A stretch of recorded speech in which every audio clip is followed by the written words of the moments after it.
About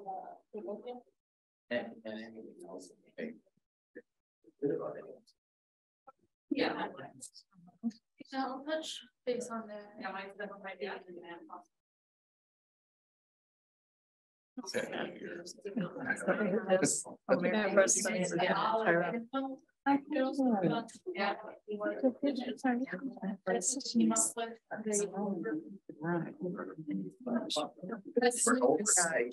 Yeah, and then there's just sign up. Yeah, you're right. April 17 to 20. I'd be like, right. Question. I feel like our list is growing and growing and growing. Yeah. I've wanted to go for years. I've never been. Yeah, It's growing and growing. We really need to change. We never got no. I wonder why. Yeah, you know, It kind of seems like it just becomes bureaucratic. yeah. With them, 2 years, realizing functionally how you don't really like. I'm based on makes sense, but then it's like functionally, it's like no, it's really. Or you get these circumstances where you're like, why are we doing that? I mean, there's a bunch of also stuff. Elton John's gonna be in town, so For the tickets. You just start now. Yeah, well. Some goes, it's like, okay, that's right. It's gonna be The fair one for that. we just keep assigning to staff. I know they've been giving some higher priority, but it's like, okay, this is another one to add. Yeah, we just have a bigger event at some point. Good evening, everybody. We'll call this meeting of the Delta Township Board to order. Will the board members and guests please rise for the Pledge of Allegiance. I pledge allegiance to the flag of the United States of America and to the republic for which it stands, one nation, under God, indivisible, with liberty and justice for all. Madam Clerk, will you please call the roll? Trustee Mojica. Trustee Cascarella. Present. Trustee Brewer. Present. Trustee Bowen. Here. Treasurer Fedewa. Here. Clerk Clark is present. Supervisor Fletcher. Here. You have quorum. Thank you, Madam Clerk. A motion to excuse Trustee Mojica would be in order. So moved. Is there support? Support. There is support. All those in favor of excusing Trustee Mojica, please say aye. Aye. All those opposed say nay. Motion carries. Before we get into the agenda, I wanted to say congratulations to Captain Ross Pratt.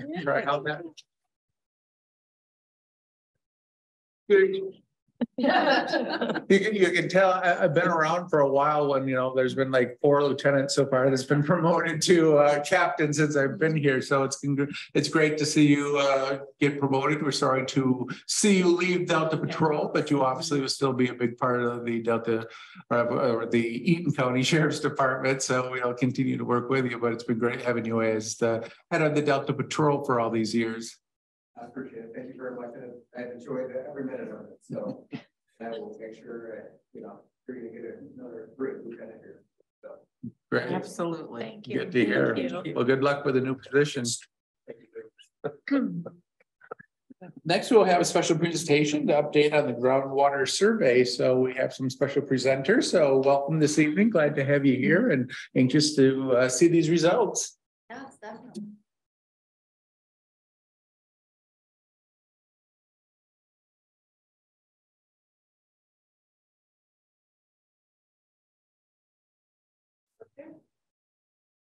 So we are going to tag team this a little.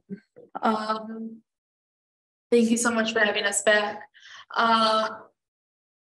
Delta Township was an interesting experience to say the least.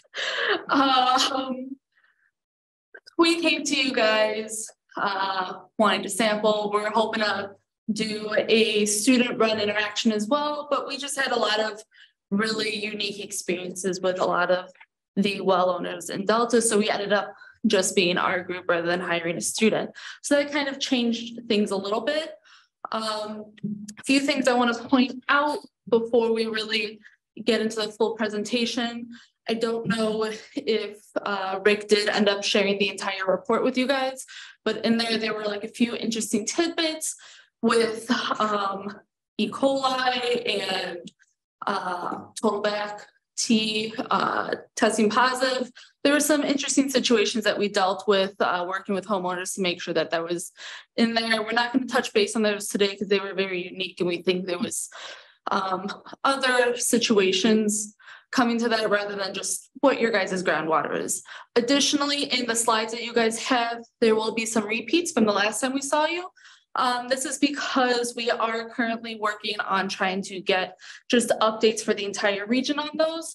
So even though we don't have those maps properly updated, we will be going over that data and try and explain what it would look like for Delta Township. Additionally, sorry for the crossover there, but something that was actually really exciting about Delta Township is when we were starting this project, Eagle reached out and they said that they wanted to actually fund some additional sampling. So you guys officially are the first township within the entire groundwater survey to have lithium added to the roster. So that was a very interesting situation, completely new for us and new for figuring out what's the best approach for, yes. Sorry, hopefully it's okay to ask questions as you go along. Definitely throughout the entire thing. On that, the addition of lithium, was there a reason why? Were there concerns about lithium levels for any reason in the region or elsewhere or just statewide? Yeah. Okay. We'll Thank touch you. base. I think just in general, wanting to get a baseline for things that might be coming to the region. But because of that, lithium is still very new. It's not something that's regulated. Very few reports are out there actually stating a recommendation for homeowners based on their lithium. So right now we are working with Eagle and USGS to try and figure out a good recommendation on what levels we should be having the homeowners try and work at.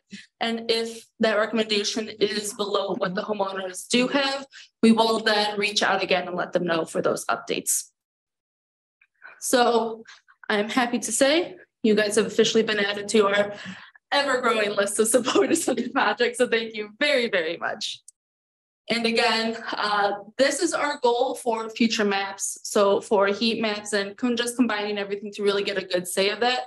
That is where we're working towards right now. We're hoping to either partner with Eagle or even MSU to get that updated, try again to bring in some more student help into this project to let them create that material for us.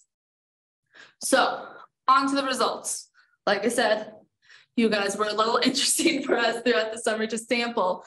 Throughout the community, you see definitely average for what we want to see in results. There are a few that have been experiencing some higher chloride levels. And when I go to the next slide, you'll see that that ties in just in general for Greater Lansing. From the results that we got, this just showed that the ratio indicates this is most likely due to road salt. And this is just something more urbanized communities really have to keep an eye out on. And I know even Eagle is testing some alternatives for road salt because this is something that Michigan in general wants to try and get better at. We know that groundwater is a big source for people's drinking water and even just local riverways. We want to make sure to protect that. And then additionally, as you guys see primarily in the southern half and even closer to the southeast, there are a few communities that have a bit higher than the average boron level. We're going to touch on this a bit later.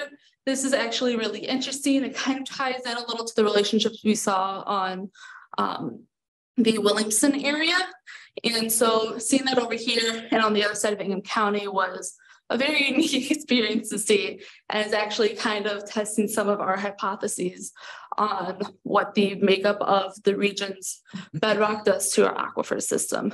And then lastly, you have those two wells that have the above level 4 arsenic. So this is the Ingham County map. Again, we're trying to add on all the communities together, but you guys can see, hopefully with the arrow, this big area of yellow. You guys saw that a little with yours as well over here. And this is just that road salt.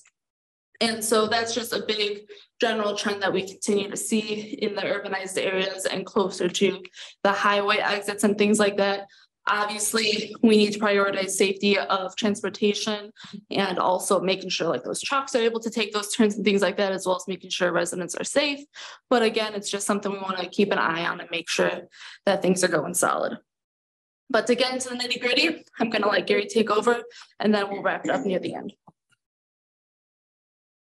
Okay, let's talk about numbers.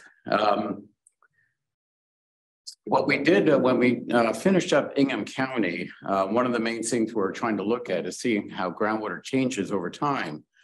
What we had the ability to do in Ingham County is this, if you remember, this whole study goes back to an initial survey that was done back in the 80s, which included 18 other counties.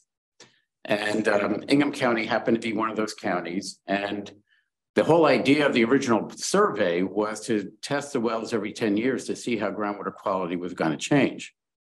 In Ingham County, we were able to collect and we're still keep the original data that we have from back in the 80s. Now, every county, when they got done with their part of the survey, put together a report just like this one. Eaton County put together their one report. Unfortunately, what I found out, as much as I tried to find it, Ingham County was the only county that kept their data from the 80s. All the other counties lost it. I've been to Western Michigan University. I've been to individual counties themselves and to the state, and nobody knows what happened to all the other data from the other 17 counties. So as far as comparison goes, Ingham County was the only county we could do a good comparison to. There was one other township that we did, Bath Township, which was I was involved with back in the early 90s, where we did a survey there also, and I was able to find the data for Bath Township. So we had a good comparison there. So aside from that, not having the original data to do a statistical analysis comparison to, what I did was I compared you to your neighbors. So the first chart that you see there, this was a statistical analysis comparing you with your neighbor to the north, Watertown Township. Now, any number that you see as a p-value, if it's in red, shows that there's a significant difference between the two populations. And then, for the most part, you and Watertown Township are pretty close to the same. You're pretty close to, your water chemistry is pretty much the same.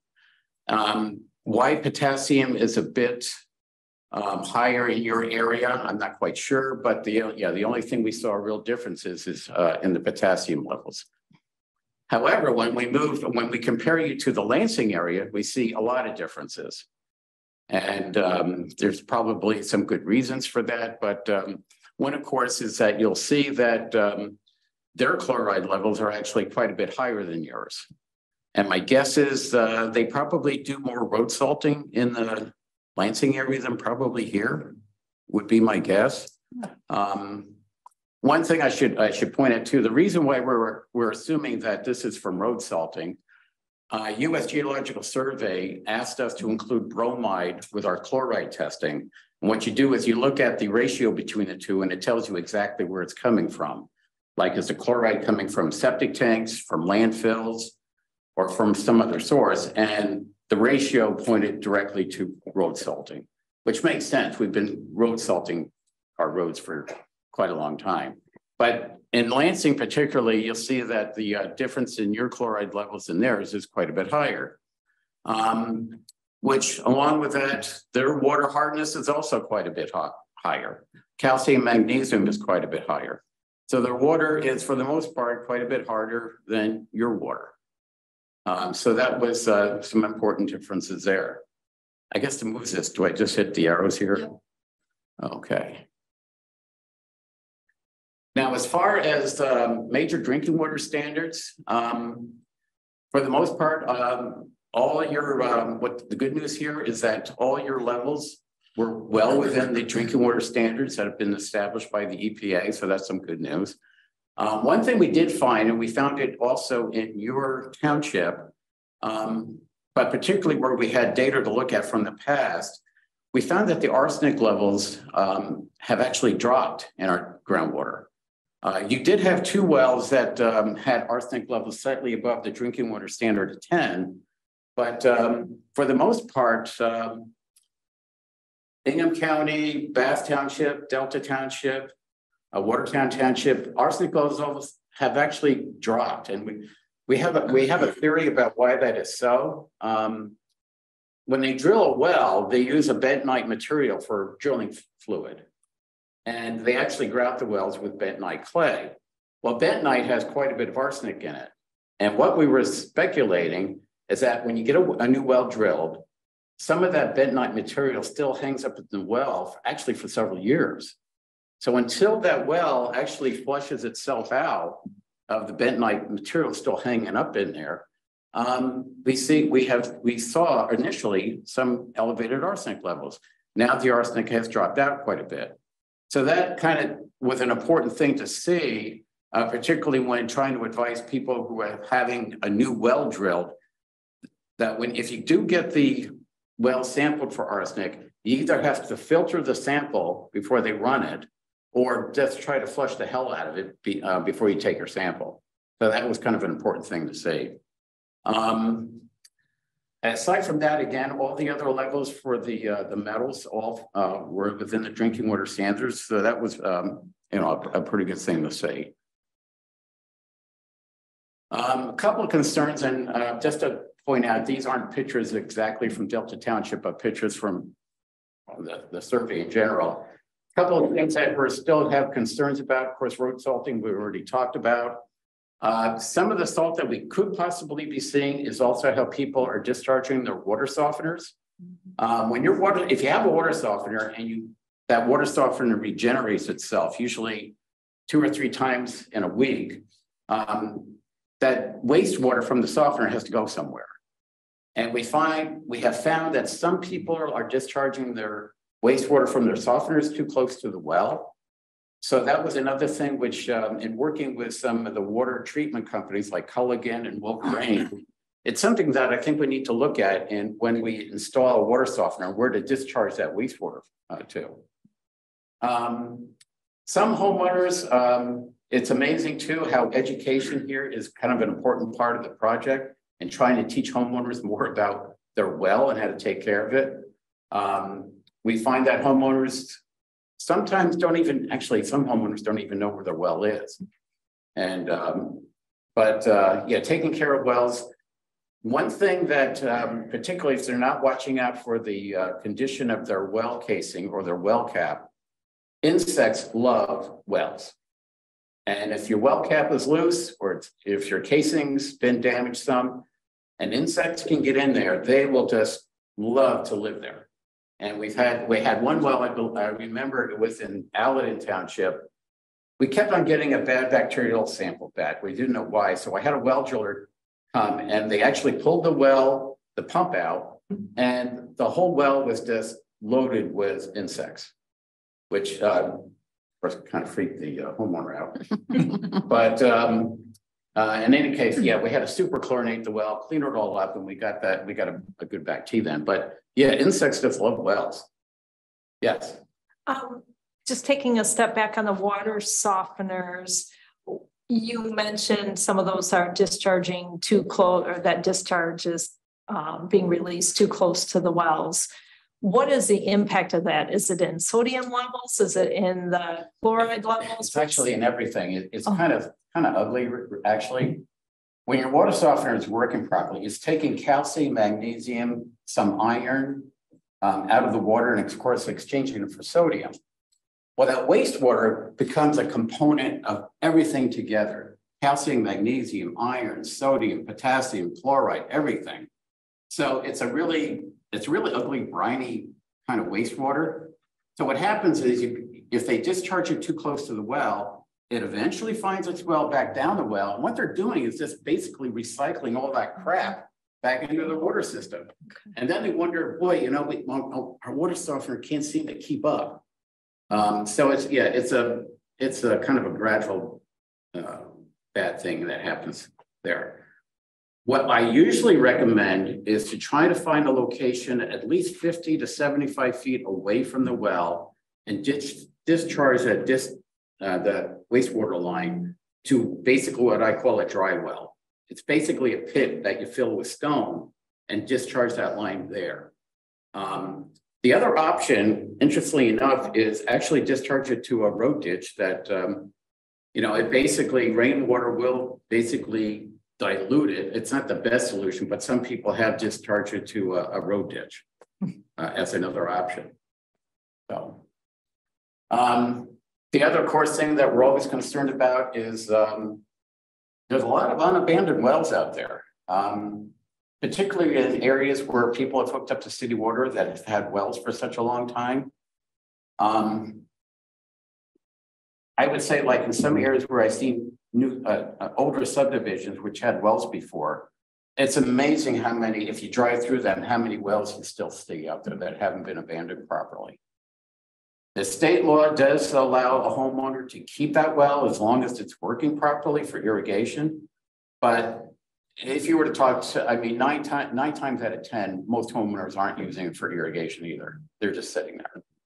And so they become open conduits to the groundwater. And so it's a regressive situation over time.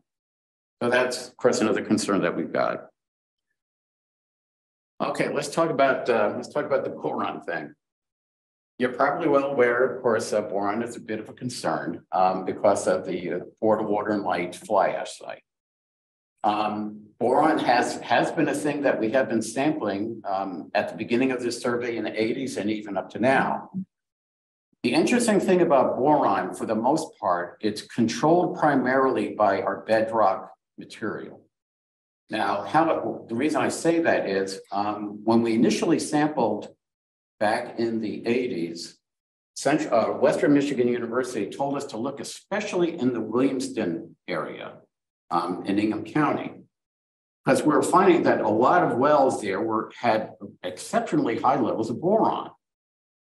In addition to that, if you look at the water chemistry here and compare it, what's also interesting here is that number one, the shale bedrock predominates the well. It controls the water chemistry. On the left, you see a typical well that we see in Ingham County, which is primarily sandstone. And that's what primarily makes your water hard with quite a bit of iron in it. When the wells become predominantly shale, the water chemistry changes drastically. You see that basically your water hardness drops out to nothing almost. Calcium and magnesium drop. The pH also goes up. pH normally runs around 7.5, and you see that the pH of this naturally softened water is over 9. So it's naturally alkaline water. But your boron also is quite high. And in addition to that, this is also important for dental reasons, is your fluoride levels are quite high. So we see this quite a bit in the Williamston area, especially also in Locke Township, a little bit south of there, parts of Meridian Township and so forth. And we think it looks like it's primarily because of the shale bedrock. This happens to be, now we talked earlier about trying to get an update on these heat maps. This happens to be a heat map that a graduate student did at MSU, and it shows this area again of this concentrated boron area around the Williamston area. And again, in the same area, of course, you see high fluoride levels. It's important that dentists know this because dentists have a tendency to want to give fluoride treatment to their patients. And so if you have a fluoride level that's over 1 part per million and your dentist is giving you fluoride treatment, and then on top of that, you get a fluoride toothpaste, you're overdoing it quite a bit with your fluoride. And what that leads to is what they call fluorosis of both bones and teeth. So yes, it's something that homeowners need to at least mention to their dentist. What are your fluoride levels naturally in your drinking water? Before you move on. Yes. We did see a few wells in Delta Township that kind of make that pattern that we see with boron kind of just Yes. make us question everything we know. Well, getting back to the concern about boron in your area. There's one well, the one well that's in the very southeast corner of your township. that matches a pattern that we see normally in Williamstown Township quite a bit. Okay, it's naturally softened. It's got that quite a bit of shale.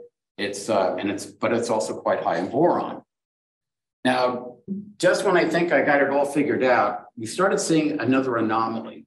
You'll see that there are 3 other wells in your township that also have an elevated boron level. And they're not really, they're up gradient from, again, the Borewater and Light site. And we've seen this actually both in Bath Township and in DeWitt Township, Watertown Township, and some areas south in southern part of Ingham County, where the water is not matching the typical water softened pattern that we were seeing in Williamston. The state is kind of considering what they would call a transition well. The wells don't have nearly as much shale, but sandstone starts to take over a little bit, and it's still making the water quite hard, but their boron levels are still high. So we do have 3 other wells that are in your township, which were kind of interesting, and of course the state wanted to see that. Again, the boron levels were slightly elevated, but they were still, the water was still hard, unlike what we were seeing in the Williamston area where the water is naturally softened and the boron is actually quite a bit still high, quite a bit higher. So they considered it kind of what they call a transition well that we're seeing. With that, I know I've been asked about this, as far as I'm concerned, the boron that we're seeing in the wells in your township, I'm considering it, I think it's still naturally occurring. I don't think, and obviously the wells that are far away or upgrading and from the fly ash site or the Borewater Lights power plant site, I don't think, that the boron levels that we're seeing, I don't think it's being affected by that plant. I think it's still naturally occurring, just like the well that we're seeing in the northeast corner. Now, touching a little bit on lithium. Why was lithium sampled for? Well, fly ash does have lithium in it. And of course, that's one thing that the state was looking at from the fly ash site. Up to this point, nobody had any good information about what lithium levels should be because nobody never normally tests for it. So I told the state, hey, listen, if you want to pay for it, I'll just grab a lithium sample for you while we're out there sampling and see what we get. So your township is the first township probably in the state of Michigan that has a survey of lithium in it. Now, what did we find in the lithium? Well, the levels that we were seeing on average were about 22 parts per billion lithium, with a range of anywhere from non-detect up to about 49. Now, the question is, what does that mean? Well, okay, so naturally occurring lithium, and I did sample one well in Watertown Township. We got about the same result. But so our average lithium levels are running around 22. Now, there is one paper by U.S. Geological Survey and also the EPA that's sort of suggesting that 10 parts per billion might be a kind of a target to hit for a level for drinking water standard. And a lot of your wells, of course, are above that. You're at 22 on average, and they're suggesting 10. So in talking to at least one of the authors of the paper, he did say, well, that is a very, very, very conservative number. They put a lot of safety on that. In fact, when I read the paper over, they're even kind of suggesting that they're looking at possibly a higher standard of closer to 60 parts per billion as a standard. But that's assuming, of course, that, well, your lithium is coming from drinking water, not from many foods that you eat. So I don't know how that's going to play itself out, but at least all your wells tested for a lithium level below that level of 60. Should homeowners be concerned at this point? I would say at this time, at those levels, probably not. The good news is that lithium is very easy to filter out. A reverse osmosis or an RO filter will take it out. And actually an activated charcoal filter, which some people use, also effectively takes it out. So It's either test for it if there is going to be some concern about it, but we have to wait from EPA about that. So I know we're pushing time on you guys, so hopefully you are enjoying all this. I think we touched on a lot of this already. One thing that I will say that's already been commented a lot is that education of homeowners is a very important thing. One thing that we did do, every single homeowner that participated in the survey did receive an educational tote that we partnered with the Department of Health and Human Services to provide them education on how to inspect their well, things like that, information on if they see like high levels of everything else, as well as education material in the Groundwater Management Board, which just has like a library of resources for them as well. One thing that we are currently in discussion with the Department of Health is they are conducting a well assessed program, which is an additional volunteer-based survey that well owners can do to actually learn a bit more about inspecting their well, going through an entire survey of educating them on how to do that. And so Delta is going to be part of hopefully this entire group of groundwater survey participants to be contacted about participating in this limited trial basis with the state. So we're very excited to have you guys included in that. Lastly, like I said, a bunch of resources online. And what was amazing while we were actually sampling you guys is that we were asked by the state of Michigan to present at their source water conference on this entire project. So we kind of highlighted a little what we were seeing with you guys during the summer, as well as everything else. And through that process, we updated the entire webpage. And so you guys are the official first Eden County report listed on the page. So you guys will be able to find that there if you would like. And we are definitely open to any questions. And thank you so much for helping us sample your guys' groundwater. Oh, great. It's fantastic information. Are there questions? Dennis? Yeah, go ahead first. No, go ahead. 2 questions. Were any of the samples tested for VOCs at all? Volatile organic compounds? Boy, that would have been wonderful. The initial survey that we did back in the 80s, there was quite a bit of money involved. And we did VOCs plus herbicides and pesticides. And we didn't find any in that initial survey, even including the other counties that have been involved. This survey, this follow-up survey, we didn't have money for it. So no, we didn't include VOCs for it. And that's dating back to the 80s, though, is what you're saying. Correct. Yeah, back in the 80s, we did have money back then, and all the wells were sampled for VOCs and herbicides, pesticides. You know, just given the industrial growth. Sure. Definitely. It's just, and this is something why it's very hard for homeowners to regularly get in the habit of sampling their well, is that testing for a wide variety of possible contaminants can be very expensive. Well, to that point, the second question is in the area of education. You mentioned that as your recommendation. What would you recommend the township do? What sort of responsibility would you recommend the township conduct in trying to educate our residents who have wells, whether they're using them for drinking water and other purposes, or they're not using them and they're just sitting there semi-abandoned? Yeah, definitely. So at our last community that we presented at, which was Watertown Township, Department of Health and Human Services, we are actually very good partners with their regional private drinking well rep. And they said that they have a wide variety of resources that they have funding to help mail out to homeowners. One of the big ones is a postcard for just information for private well owners on how to go about inspecting the well. Additionally, having the township participate in this well assess is going to be a great step. Making sure that if someone comes up asking you about where your drinking water comes from, even if you are getting the water from, right now you guys, BWL, that is still groundwater.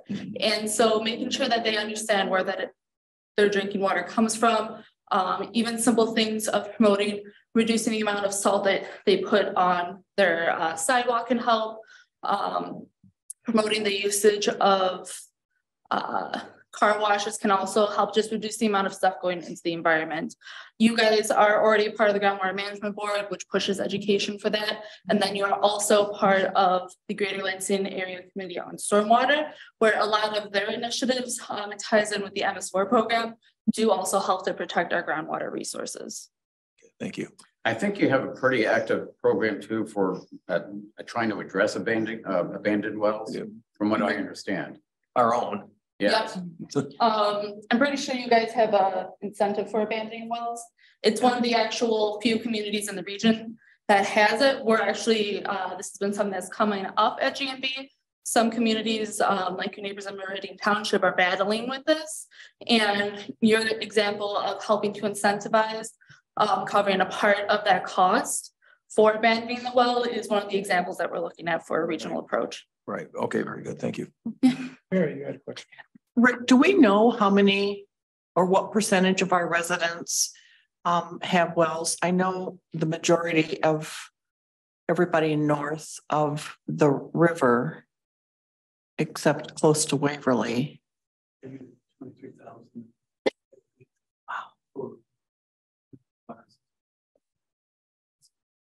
So 23,000 are well. That seems high. Yeah, it seems Is that- really. is there residents or? I'm sorry, 10,000. they're on municipal 23,000. Okay. Yeah. Which is kind of wild. Again, you guys are a fun situation to say the least. Trying to find wells in the heavily municipal area was definitely a fun door knocking experience. There's some out there. Sure. Yeah. Fun. Two things. Is there an alternative to the salt that you would recommend that wouldn't create the challenges in the water? There's some other options to the regular road salt that the road commissions usually use. I know beet juice actually was an interesting one. It actually is very effective, but it's very pricey. And calcium chloride is another option, which helps a little bit. Sand, of course, is used in some areas too, but that also is kind of pricey right now. It all comes down to cost. And the thing about salt, for most road departments, it's cheap. And it's very effective in keeping your car from sliding off the road. For sure, for sure. Yeah, but there's some alternatives, but again, it's a cost thing. Additionally, best management practices, which I'm sure you guys are already doing, is even just slowing down the vehicles so that the salt doesn't bounce as much, allows more of it to stay on the road and not just go off and go to waste. So, but again, that kind of ties in even a lot with the MS4 program. A lot of those approaches are very well meshed together to protect both surface and groundwater. Cool. When you talked about water softeners, I'm wondering, do we know how many water softeners that are here in our township? I don't know that we know Would that. be an easy statistic. Yeah, I didn't know that we knew. Yeah. But I know that you had mentioned that there were some opportunities to Mhm. redirect the water. So I didn't know if we had quite a few or we have any idea how many we had, but perhaps there's an education piece and a newsletter or something about. Yeah. One thing, in talking with I used to work for Ingham County Health Department, but one thing I think that I'd like to see, like some of the water treatment companies do, is work with their local health departments. Your county health department is who issues a permit for a well. And they have some control over particularly how the septic system goes in, where the well goes in. And I think what they should include as part of their permit process is also direct the homeowner where that water softener discharge should go in the same permit. And then it also gets inspected. So, in the past, it's never been something that the health department's ever put on a permit before. The only thing that's in statute or law is that the plumbing code does require that the water softener discharge not go to the septic tank. And they have their reasons for that. But aside from that, that's the only thing that's on the law books. But I think including it in a well permit process is the way to really kind of go on that. One additional actionable step, which is totally up to you guys, that came up when we were at Watertown Township, is I'll be working with their main planner. They put out a newsletter, I think quarterly, and after the presentation, they wanted to include a piece in their community newsletter that highlights private well education. Great. Good, thank you. Any other questions from anybody? Okay, great. We really appreciate the Yep. information. And again, our contact information is at the end. And you guys can follow us on socials that's another thing you guys can do. If you see things, share them. Best way to get that education out there. Great, well, thanks. Appreciate it. We have the agenda before us. Any additions or deletions? If not, a motion to approve. So moved. There's support. There is support. All those in favor of approving the agenda as presented, please say aye. Aye. All those opposed say nay. Motion carries. Public comments. Anybody in the audience this evening would like to speak on any topic? Not seeing anyone coming forward. We'll continue now to the consent agenda. What's the pleasure of the board this evening on the items on our consent agenda? Fonda, I move that we accept the consent agenda as presented. is there support? Support. Been approved, moved and seconded to approve the consent agenda as presented. Mary, please call the roll. Trustee Brewer, Yes. trustee Bowen, Yes. trustee Cascarella, Yes. trustee Monica, treasurer Fiedel. Yes. Clerk Clark is yes, supervisor Fletcher. Yes. Motion carries. Thank you, Madam Clerk. Is Brian actually on Zoom this evening? Report. Brian has, I don't know if people have heard, but Brian has COVID, so. Oh, really? So Brian's in home confinement for the time being, but is Brian here? I'm on here, Mr. Supervisor. Hey, Brian, do you have a report for us there? How are you feeling? I'm all right. Thank you for asking. I'm surviving. Just a reminder, next week's meeting will be on Tuesday night because of the holiday.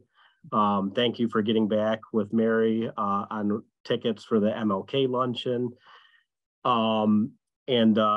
Lastly, our new contract with the firefighters is in effect. So we have some operational changes and battalion chiefs. So I just really want to thank number one, our fire department for all their work in terms of implementing these changes, but also Courtney and her crew and our HR department, Kyla, a lot of new nuances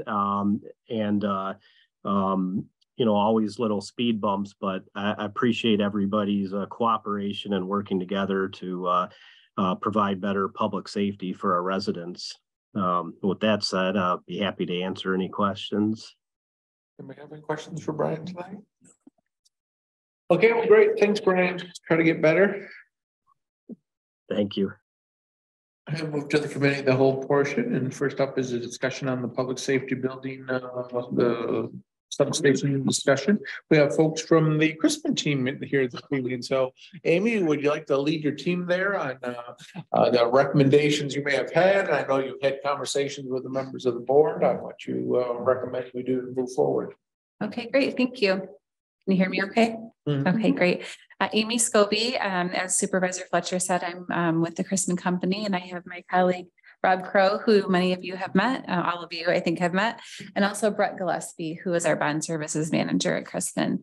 So yes, we did have the opportunity to connect with each of the board members just to get some feedback in terms of the millage elections. Of course, we did have 2 votes on the May ballot, and one of them passed and the other one, November ballot.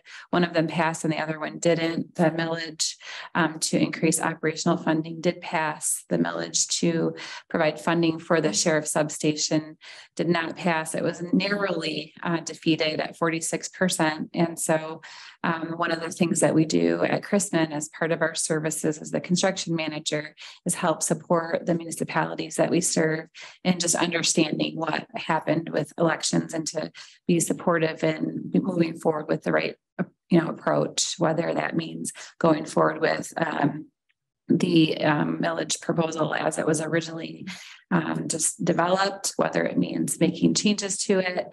And in cases where you have a narrow margin like this one, it typically means that there wasn't enough information available to the voters, that there were other things at play. When we see millage votes go down with extreme numbers, then that's a situation where we really say you need to go back to the drawing board and start over again and really relook at it. And so before we put forward a recommendation, we wanted to have some conversations with each of the board members just to get perspectives on what they thought happened in case the thoughts were different from what we normally would see. And so after having those conversations, we were able to really come to what I think would be a consensus that there is support to move forward with another vote of the public. And that it would be something the board would entertain, possibly moving forward in a future meeting to take a vote to potentially put this back on the ballot. We can go into more detail if you'd like in terms of the background leading up to the vote, or in terms of the strategy of if we did decide to move forward with a vote in May, things that we would recommend as far as how to get the word out there more effectively.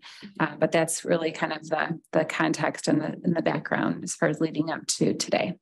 Okay, well, thanks, Amy. Yeah, I don't think tonight we necessarily need to go into what a campaign would look like. I think the main thing is to discuss what we want to do next. And I think your recommendation that we just, bring the proposal forward again with more information is probably the best one to do. So you don't see any downsides to doing a May ballot if we go forward with that? No, I really don't. When you look at it, because we believe that what really needs to happen is more information to voters. We've got a foundation of information that's out there now. So the further you get away from November, the more work that would be needed to then re-educate the voters. The other downside to waiting would be that the longer we wait, the cost of construction will continue to rise. We also think part of what came to play in November was there were so many other things on the ballot. And so by going forward in a May vote, then there would be possibly that would maybe the only thing on the ballot. So people would be who come to vote would be very educated about it because they're there because they know about the millage. And so really there's two other potential elections, May or August. And so we would recommend May because it's more likely that you'll have the attention of the voters during that cycle versus an August cycle where people are having out summer vacations and doing other things. It's just a little easier to get information out to people in that May timeframe. And Mary, from an administrative point of view, you don't have any concerns with the May election? No, we would prefer May. Right. Does anybody have any concerns with that recommendation, or everybody all in agreement to move forward? Well, yeah, I had a good conversation with Amy, and I agree with the May rather than the August because of those reasons. The question is, would be the only thing on the ballot, and we're assuming that there's the cost factor, and being the only thing, it requires that level of effort for the education, and we talked about that as well. So. I think there's benefit in having singularly focused on that issue. So that might be the window of opportunity. Okay, good. Well, it sounds like there's a consensus to move forward. So we'll come forward in a meeting soon to formally put that on the ballot.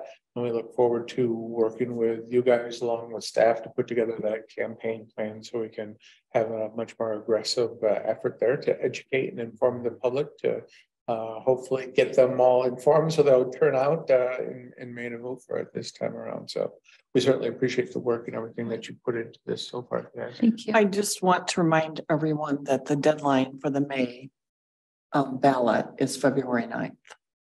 Thanks. I'll make sure we'll have it back on. I just think the only downside is that Ross won't be able to enjoy it if in fact it passes. That's true. Stop by and visit them. Yes, for that reason, it would be, I think the best case scenario would be if there's room on the agenda for the 17th, even though that is soon, it seems like we have some consensus that would allow us some time to put some information together so that as soon as it is on the ballot, we could start with the information campaign. Sounds good. Fonda? I was just wondering, what's the cost, Mary, for running an election on our own? Well, Courtney and I have thought she might have a better figure. We've talked about different options, but we're looking at, I think we agreed on 45,000. There's a lot of variables because you can consolidate precincts, how many absentees, but yeah, we were in the 35 to 45,000 range. And is that, do we have that? We didn't budget for that, so because we weren't planning to do that, so. We would just have to make a number. Yeah, no, I'm for it. Thank you. One other thing I wanted to ask, talking about it and for the language, if we are gonna move forward on that quickly, was the 10-year versus 20-year conversation. I think we just want to go forward with what we had on the ballot. So stick with the 10 years for a mill instead of 20 for a half. Right. For now. Okay, just want to make sure so we have the language pretty fleshed out. Great.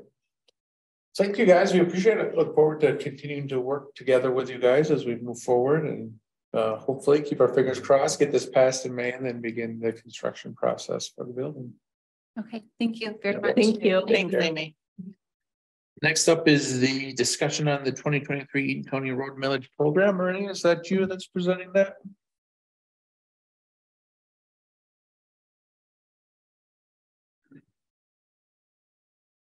Yes, thank you, Supervisor Fletcher, board members.